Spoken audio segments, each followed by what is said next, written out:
Hello friends, so ngayon nabasa ako ng ulan and nandito ako sa hotel kasi nag-upload ako ng videos and also updates about my vlog, about YouTube. So ayan, pagpasensyahan nyo na ako and then takpan ko na lang unan ganyan.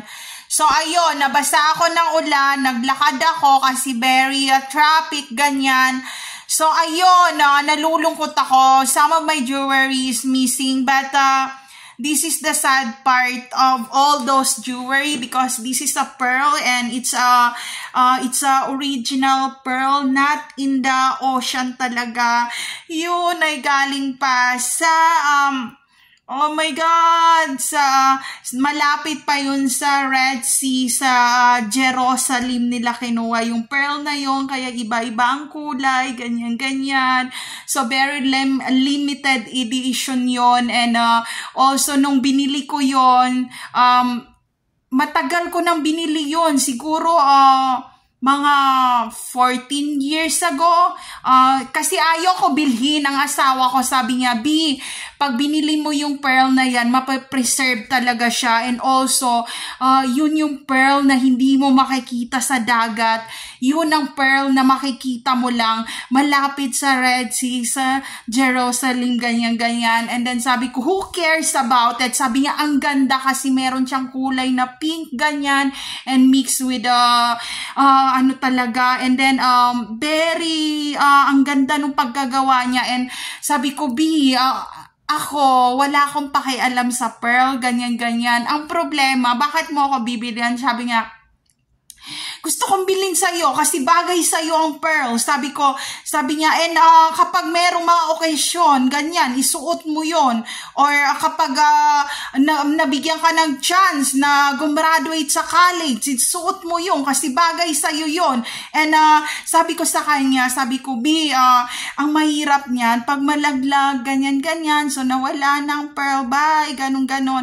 And then sabi niya, i-keep mo na lang, ganyan-ganyan. So, nalungkot ako kasi nawala siya and ewan ko, sa condo rin nawala and ito pang napaka weird na nangyari talaga kasi okay lang na okay lang na nawala pero very weird yung pagkawala nung jewelry na yon. But pagdating ko ng ibang bansa, I do access for those shop kasi still open pa yung shop and sabihan ko na lang na pwede ko bang lagyan ng name or something or tag or anything doon sa pearl na yung para ma-customize siya and also hindi ma-preserve ng maayos because pinaghirapan yun ng asawa ko and may nag-comment na maraming ganyan sa Cebu na pearl. For your information, this is not the same with the pearl na nakukuha lang sa dagat. Ito ay galing pa sa mga historical na pearl. So, limited edition siya and also hindi ito binibigay sa mga babae na kung sino-sino lang. Binibigyan nito yung mga babae na binibigyan ng importante ng asawa nila at respeto. So, yon. Kaya sabi ng asawa ko, kasi sabi ng asawa ko na nanonood siya ng mga history, ganyan-ganyan, and then sabi niya, ito, binili ko tong pearl na to, it's a sign that you are a good mother, Pearl, ganyan-ganyan, and also the mother of my two sons, Hero and Gabby, and no matter what happened to me, if you will not see my soul in the body, all of those gifts is live in your life forever. So, ayun, gumanon siya. So, sabi ko, B, please, don't say those words kasi nawiwirduan ako and nalulungkot ako na parang may mangyari na hindi maganda nung sinasabi niya yun and I hated. Sabi ko, I hate those words talaga. So, ayun, kung saan man ngayon yun, ingatan nyo kasi nga nung binili yan, sinabihan kami, nung pinagbilhan na limited edition lang siya and hindi siya binibigay sa mga tao na kumbaga walang pambili nung ganong jewelry. So ayun, take care of that. Hindi ko alam kung sino ka man or sino ka na kumuha nun. Keep it with you. Wala akong sasabihin na masama sa'yo. Konsensya mo na yan. Pero sa tingin ko, malabo mo nang maibalik sa akin yon. Kung itong mga taong to ay dati na nangunguha ng mga jewelry ko kahit sa ibang bansa, oo, kinukuha nilang pera ko, ang mga jewelry ko, damit ko, lahat, and then biglang hihiramin, tas biglang ibabalik, ganyan. So, ayun, Mockingbird yung nangunguha nung damit sa closet ko, and Mockingbird din yung nagnanakaw ng mga jewelry ko, and Mockingbird din yung kumukuha ng pera ko, and she is a invisible Mockingbird. So also they have a friends also, a albatross, and they also see in those area in that near in the apartment, and also yung mga bantay doon nung time na yun na nandoon ako sa ibang bansa, hinahabol nila kasi yung mga bantay na yun mga antingero sila, and alam nila na there's a stealer or stoler or magnanakaw na Mockingbird at saka ng albatross na nag-i-invisible doon sa mga apartment na parang kulto ang ginagawa nila, na ninanakaw nila yung mga gamit mismo na jewelry at pera sa loob ng mga apartment. Hindi lang sa akin, pati doon sa mga kapitbahay, kasi yung mga kapitbahay namin hindi sila mga mahihirap, sila ay class, professional, and also nakapagtapos sa mga university. So kahit nandoon sa malapit sa refugee camp, yung apartment namin, yung nandoon sa part na yon, civilized people and also matataas na personnel sa company ng asawa ko. Kaya nire-respeto kami. Ayaw ng asawa ko sumigaw ako kasi sabi niya, B, madidinig tayo ng mga katrabaho ko. Ayoko ng pag-usapan nila ako sa trabaho. Mag-behave ka, wag kang bastos, ganyan. Kasi lahat binibigay ko sa'yo, and hindi ka pwedeng magmura or magbastos kasi wala akong mali and wala akong ginawang mali sa'yo. Yun ang sinasabi niya sa akin, and sabi ko, sorry na B, sorry na kasi hindi ko nakokontrol kasi nagkakaedad na ako and there are lots of emotion, ganyan, and also taon-taon ako nami-miscarriage, lagi ako nakukunan. So parang nagkakaroon ako ng parang fail baby depression, ganon. Tapos sabi niya, B, hindi natin kailangan magkaroon ng anak na babae. B, ikaw pa lang sapat na. Ikaw yung princess namin, ikaw yung queen namin, ni Hero, ni Gabi, ako, kahit tatlo kaming lalaki, mag-isa ka lang babae, aalagaan ka namin and hindi kami papayag na sasaktan ka ng ibang tao kasi inalagaan mo kami. And yun ang sinabi niya sa akin. So parang nagiging emotional lang ako, and sabi ko, oh my God, hindi ko alam kung anong nangyari. So ang asawa ko, friend siya ng lahat, wala siyang kaaway, mapaibang lahi pa yan or Pilipino yan, lagi siyang sinasabing mabait, and laging nasasabi ng mga kakilala na mas mabait siya kaysa sa akin, and meron akong katarayan kaya ayoko makisalamuha sa ibang tao kasi once na nalaman ko na sinungaling, ikukumpran ko, and then sasabihin ako ng asawa ko na, B, stop na, uwi na tayo kasi nga kumbaga meron ka na namang nasasabi na masama sa kapwa mo. So ayun, hindi ako plastic. Kung ayaw kita, kung itatanong mo kung magkano yan, sasagutin kita kung kahit magkano yan, and hindi ako nagyayabang. So yun ang ugali ko. Pag sinabi kong itong presyo, yun talaga yung presyo. Kaya wag ako. So ayun, nalulungkot lang ako, pero kung saan man yon or kung saan napunta yon, who cares, 'di ba? O nandoon na wala na tayong magagawa doon. Bakit ko pa hahanapin? Lalo na sa panahon ngayon, naghihirap mga tao, mayroong mga nangyayari ngayon na calamity, nagkakagera sa buong mundo. How do you expect kung magnanakaw sila ngayon ng mga jewelry sa mga mayayaman, 'di ba? So ayun. So ang nagkapagtataka pa, nung time na pumunta akong palengke ng gabi, ganyan. So, dito ako, baka makita nyo ako. Pumunta akong palengke. There's some of these ladies in the market. Kasi bumaba ako and then this lady said na, Sabi niya, ano ba yan? Nasa palengke siya. Kagabi yon kasi bumili ako ng isda, ganyan-ganyan. But walang nagnakaw doon sa area na yon kasi lumaki ako sa squatter area. Alam kong invisible tip and sa tagal ko sa Mindanao, isang beses lang ako nasalisihan talaga ng magnanakaw sa tagal ko doon sa area kasi hahabulin ko talaga siya.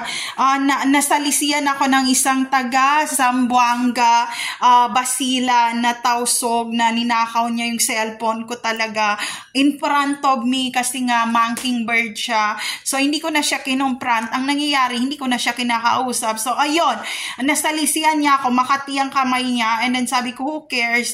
Hindi ko na siya habulin. Kung binalik niya yung cellphone nung time na yon, hindi. And then ang lola ko nagsabi na ayahan na lang, wag nang bawiin kasi ang problema niyan pag napahiya mo yung mga albatros at saka mockingbird na yan ng mga tao, babawi ang kanila ng doble-doble. Ang magagawa mo na lang umiwas sa kanila, wag silang kausapin, and also wag sila pumunta dito sa area natin kung hindi sasaktan sila mga residente dito. So ayun, kasing residente kung saan ako lumaki, hindi sila, iba-iba sila ng reliyon, pero antingero, and also galit sila sa magnanakaw. And kapag pumunta yung mga albatros or mockingbird, gugulpihin nila talaga kasi nararamdaman nila yon. Kasi meron kami mga kapitbahay na kalahating tao, kalahating aswang. Pagpasok pa lang nun sa area, nararamdaman nila kung anong klase ang tao na papasok sa kanila. So ayun, yun yung nangyari. Kaya nung pumunta ako doon, ni-welcome nila ako and hindi nawala yung aking mga jewelry doon sa area yon. Hinayan hello nila ako, hi, ganyan, namimiss ka na namin dito sa area, ganyan. And then sinabi nila na hindi siya patay, buhay na buhay siya. And natawa ako, sabi ko, hindi ako aswang. Sabi nila, pumuti lang siya pero tao siya. Sabi ko, hindi ako albatros, tao ako. And then tumatawa sila. So ayun, kasi nga ang mga tao doon, once inatak yun ng albatros or ng mockingbird yun, hindi matutulog yun at sasaktan na nila yun. And isa na kami sa mga taong yun na naghahabol ng mockingbird, ng albatros nung kapanahunan na yun, na pag nakakita yung mga kakilala namin doon mismo, lalo na yung sa bundok, pag napunta ang mockingbird doon, either ihawin nila or i-headshot nila. Pero hindi nila ihawin. Ang gagawin nila, i-headshot nila yon bago nila ihawin. So yun yung gagawin nila. Mga antingero yon. Mahirap talaga hanapin ng mockingbird. Pero once na nahanap mo siya, kailangan mo na siyang patayin kasi masama talagang ugali nila. Nagiging ibon sila and then also nagiging tao. And kung ako, nakakita na ako ng mockingbird, mga babaeng mockingbird ang nakita ko nung time na teenager pa ako, and na-weirdoan ako kasi nung nasa bintana sila, nagiging ibon sila. Pag jump nila doon sa bintana, naging albatros sila. So sabi ko, mix with mockingbird with the albatros, magkakaroon pala sila ng next generation na parang gabunan na mockingbird pa, albatros pa. So sila yung mga tao doon sa lugar sa Cotabato City, Mindanao na nirerespeto at mga religious group, and also hindi pwedeng puntahan ng mga Marines kasi alam na mga Marines na papatayin sila at matatapang sila and maiingay sila and 24 hours silang hindi natutulog. So ayun, kapag may sakit ka at pag nakaedad ka, mag-hi and hello sila sa'yo, and kasi nagiging gabunan din sila eh. So ayun, yun yung ano na yun. At very sila, kumbaga gusto nila yung mga jewelry, yung mga mid 50s, 70s, yung mga 100,000 years na mga jewelry, gustong-gusto nila yon kasi para silang mockingbird vintage people. So ayun, they are very danger, and kung nakalaban nyo ng lola ko yung mga mocking and albatros na yun, oo, nakalaban na nakalaban ng lola ko. Kung nakita ko yung albatros na inaatak kami sa loob mismo ng kubo sa ilog, oo, inatak niya kami. Nakakita rin ako noon. Sabi ng lola ko, sumigaw ang lola ko, sabi niya, pumasok sa loob kasi nga idadagit ka, ganyan. Sabi ko sa kanya, malabo niya akong idagit talaga kasi once na idagit niya ako, talagang maladar na talaga ako, nahahatakin ko siya pababa, and also itatali ko siya, and bibidyoan ko siya, and pipicturean ko siya, and marami yan sa Jensan marami sila, may mga pakpak talaga sila, and dahil hindi ako makalabas nung time na yun kasi ang lola ko, sabi niya, wag lumabas kasi gusto mo na naman na sumama sa kanila, ganyan, and sabi ko, gusto ko sumama, sabi ng lola ko, ang problema, puro sila lalaki, tapos mag-isa ka lang babae, tapos mga hunting kayo ng mga mockingbird na yan, dyan sa mga palayan, ganyan. Kasi hindi nila makontrol talaga, magbigaunan talaga, dahil malalandi ang mga mockingbird.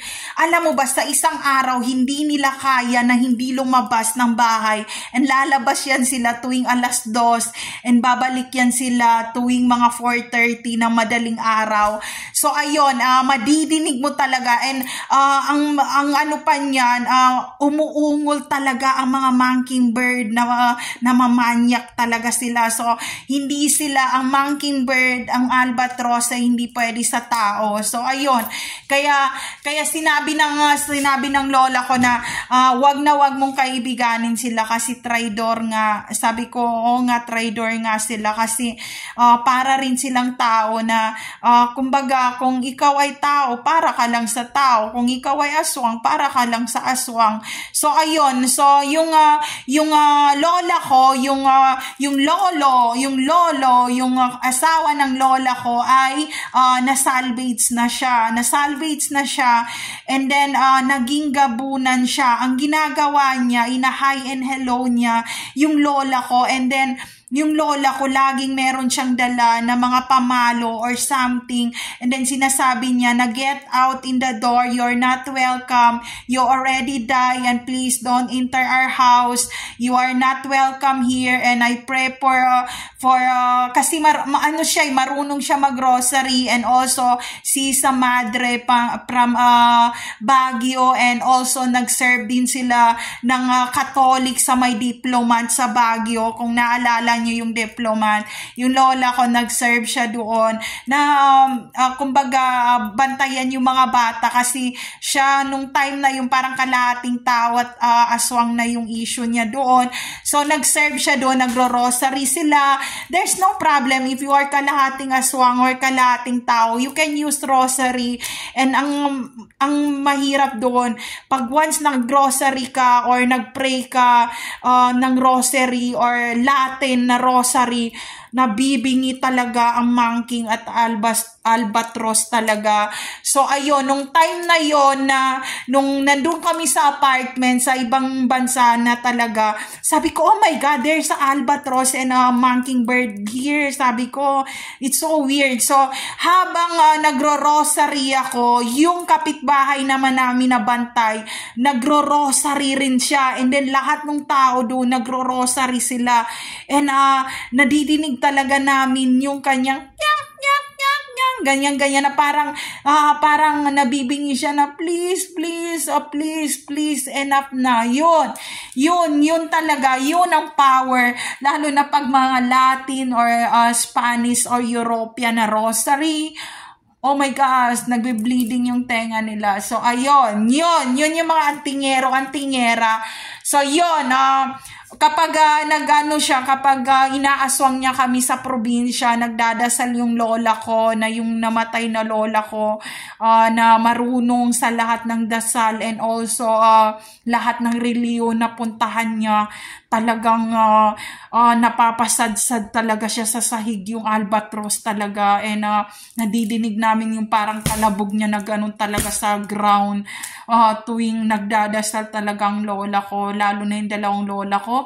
Once na yung Latin na yon, na Spanish ang ano niya, hindi niya kaya kasi naninilip sila ng mga bata para impluwensyahan, para maging bigaon nga to sex life in the future. So ayun, kaya hindi niya kami ma-attack, and also ako madasalin ako. So medyo hindi ako takot talaga sa mga madilim, ganyan na lugar. And also, sabi ko sa lola ko, sama na rin ako ng nai-hunting sila para patayin, ganyan.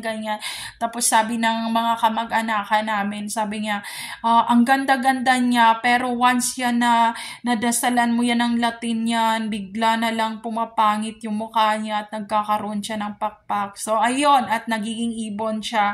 And also, yung ibang mga pinsan ko, nakakita na rin sila. And yung isang pinsan ko na may third eye, sabi niya, mag-aalaga ako ng kalapati, baka na mamaligaw dito ang mockingbird. And then sabi ko sa kanya, tigilan mo na, hindi papasok ang mockingbird dyan sa loob ng bahay ng kalapati dahil masyado silang matalino, hindi ganun kadali.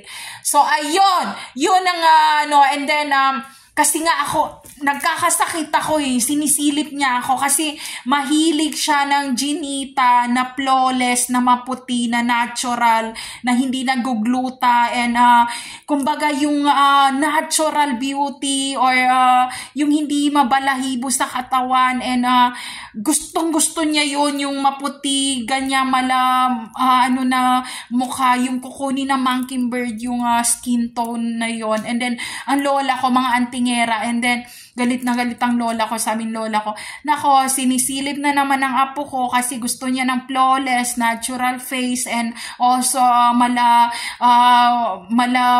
kumbaga, yung parang very innocent ang face na hindi nagkaroon ng kasalanan, and also religyosa. Yun ang gusto nilang impluwensyahan talaga. And sinasabi ng lola ko, naninilip na naman and then, ang ginagawa ng lola ko, nagdadasal siya, and then sabi niya, magkumot kayong lahat kasi nga baka yung pukin nyo, gusto niyang pukin talaga. Kasi gano'n ng lola ko, and then sabi ko, oh my God, sabi ko, naninilip talaga, and then sabi ng lola ko, dadasalan ko yan, mamaya lalayas yan, and meron ako ditong, kumbaga parang habak na pamalo, ganon, and then maya-maya, pag nagdasal ang lola ko yan, gagawin na yan, tapos lalayas na siya, ayun. And ang purpose niya, kaya niya ginagawa yon is to get my skin tone, and also saktan ako, and also kumbaga gawin akong papangitin ako, kaso ginawa ng lola ko, I go in the other religion, lahat binaptize ako para hindi niya ako, kumbaga, ma-impluwensya ng masama. So, ayun, yun na yun. And hindi ako takot talaga nung time na yun. Hindi niya makukuha yung aking skin tone, yun. Kaya, nung time na yun, sinabi ng lola ko na, kumbaga, kailangan ng dasal, ganon, para hindi niya tayo ma-impluwensya ng masama. And maiintindihan naman niya yun, kasi once na nawala na sila dito sa mundo, hindi na sila pwedeng bumalik. And kumbaga, parang exorcism yan Kailangan alisin yung kaluluwa nila sa kung sino man yung tao na pinapasok nila yung katawan para hindi magkaroon ng masamang, kumbaga, gagawin sa ibang tao. So, ayun! Kaya sinabi ng lola ko, kasi ako lang ang religyosa sa amin na magpipinsan doon sa probinsya. And sinabi ng lola ko, dahil ikaw yung religyosa talaga, lalapit siya sa'yo. Not because you hurt you, but they need a prayer. They need lots of prayer kasi sinaktan sila, and kumbaga, hindi nila matanggap na yumao na sila or nawala na sila dito sa mundo. Kaya sila, kumbaga, nagpaparamdam sa mga tao dito sa mundong to. And totoo talaga yun. So, ayun! Totoo talaga siya. And nung time na yon na meron silang nahuli na ibon na mockingbird, yung mga kamag-anakan, and sabi ng lola ko, nako, malaking gulo to kasi nga a-attack sila dito, and maraming tao ang lilikas, kailangan ng lumikas. Isang mockingbird lang ang nahuli nila nung time na yon. Ang dami ng sinasalvage sa area kasi kumbaga lumaban yung mga mockingbird. Tuwing hapon yan, may mga tao nang nawawala sa area, and sinabi ng lola ko, mag-impake tayo at bumalik na sa city at lumikas dahil mapapatay nila tayo kasi kumbaga pinasok nila yung mga mananabas sa area, and lagi na lang kumakatok sa mga kubo tong mananabas na to na kahit ultimo walang dahilan yan, sasabihin na dito kami para hingi bigas, dito kami para hingi ulam, dito kami para sa tubig, and then nakatingin sila doon sa mga itsura ng mga bata, and yung mga kamag-anakan namin may mga itsura and Spanish beauty, and also very innocent, and mahahaba ang buhok na maiitim ang buhok, ganyan, and also hindi sila malandi, kumbaga hindi itong mga monkey na to, hilig nila talaga yung mga bata na inosente na gawa ng masama. So ayun, sabi ng lola ko, mag-impake, kailangan magsuot ka ng jacket, ng hoodie para hindi ka nila makita kasi nga gusto nila ng pure and fresh blood talaga na to those ladies. So ayun, kaya pinrotect talaga ako ng lola ko na hindi pwedeng gawa ng masama. Kahit yung nagtrabaho ako ng hindi ako naka-experience na ginawan ako ng masama ng ibang lahi kasi hindi ako umabot ng taon sa kasa. Dinadasalan ko ng dinadasalan, and dahil gabunan yung boss doon, sabi niya, lumayas ka dito, nabibingi kami kasi mga mangking yung mga prosti doon, tao ako, and tuwing magdadasal ako ang pinapagalitan na nabibingi kami, umalis ka na, ganyan-ganyan. So yun, hindi ako tumagal ng 1 taon kasi hindi nila ako maibigay sa mga customer. Ang problema, tuwing dadasalan ko, yung customer bumabaliktad na, okay, I don't like her, sorry, she is very innocent. And then, yung ibang mga prosti, puta, innocent siya, so nagputa-puta pa kayo kung innocent kayo. Sabi ko, yun ang problema, magdasal kayo para hindi kayo kainin ng mga harap nyo. Kaya hindi ako napunta sa ibang lahi, wala akong hindi ako na bedsheet ng mga ibang lahi talaga. Yung nag-bedsheet sa akin yung nag-propose na mga Pilipino na lamang kung may asawa na pala sila dito sa Pilipinas, kaya hindi kami nagkatuluyan, and pinakita naman nila yung picture ng pamilya nila, and sabi ko, tama na, ayokong i-bedsheet, balikan mo ang asawa mo at anak mo sa Pilipinas kasi ayoko ng gulo. And yun, umiiyak sila. Sabi ko, kung gusto ng asawa, makipag-iwalay ka, tapos balikan mo ako. Pero dahil may mga anak ka na, magagalit mga anak mo. And ayoko maging mistress, ayoko maging queen bee, ayoko maging second wife, gusto ako lang ang first. So ayun, sabi nga, kung sino pa yung hindi kagandahan, yung pang-maarte, sabi ko, break up na tayo, wala na tayo, hindi mo ako mabibetchet, bye, sabi. Kaya nung nagsama kami ng asawa ko, sabi ko, ayoko na magpa-bedsheet sa iba, bye, dito na ako titira. Sabi, ang kapal na mukha mo, magbayad ka ng renta. Kung kailan pa naman ako mawawala ng trabaho, saka ka pa dito umuwi. Sabi ko, kasalanan mo na bedsheet mo ako, tapos ano ka ng ganyan. Sabi ko, tawagan mo ngayon ang magulang mo at sabihin mo magpakasal tayo ngayon at tumawag yung mga jowa niya na nurse na sabi nga, ay, dumating na ang asawa galing Pilipinas. Kaya nung kasal kasal namin mag-aang matay niya. Sabi, ang sama na ugali mo. Sabi, kasalanan mo, buntis ako. Kung hindi ako buntis, umuwi na akong probinsya. So ano to, bastard tong batang to. Ang gawin, pakasal tayo ngayon isang araw, bukas hiwalay na tayo. At least yung apelyedo mo, madadala ng ang bata, hindi ko gusto dalhin apelyedo mo.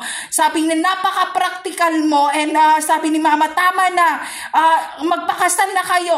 Pag ayaw nyo na, maghiwalay naman kayo. Yung bata, mapupunta sa iba yan. Pero dahil pangalan at apelyedo mong dala at single kayong dalawa, anong problema yun? Sabi niya, ang pangit niya.